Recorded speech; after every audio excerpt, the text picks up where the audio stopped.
বোমটাকে survive করতে পারবে? না। দেখা যাক তাহলে। বোমটা ফেলো। Star beach. হ্যাঁ, কি?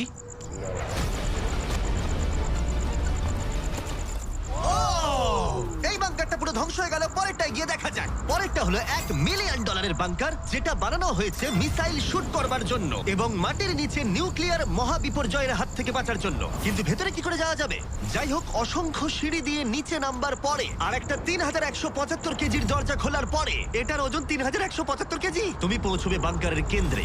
ও মাই গড, এটা দেখে পুরো স্টার ওয়ার মনে হচ্ছে। এই রুমটা থেকে মিসাইল লঞ্চ করা হয়। এই ফ্যাসিলিটিটা নিউক্লিয়ার অ্যাটাক থেকে বাঁচানোর জন্য তৈরি করা হয়েছে। ও, চাইলে অ্যাটাকও করা যাবে। আমরা যে মেঝেতে দাঁড়িয়ে আছি সেটা আসলে ছাদ থেকে ঝুলন্ত বিশাল প্ল্যাটফর্মের মতো ঝুলছে। এভাবেই বানানো হয়েছে। এই 8খানা স্প্রিংই এই বিল্ডিংটাকে ধরে রেখেছে। এটা বিশ্বাস করা কঠিন যে 50 বছর আগে আসলে এটা একটা মিসাইল কমান্ড সেন্টার ছিল, কিন্তু এখন এই মানুষটা এটাকে একটা লুকোনো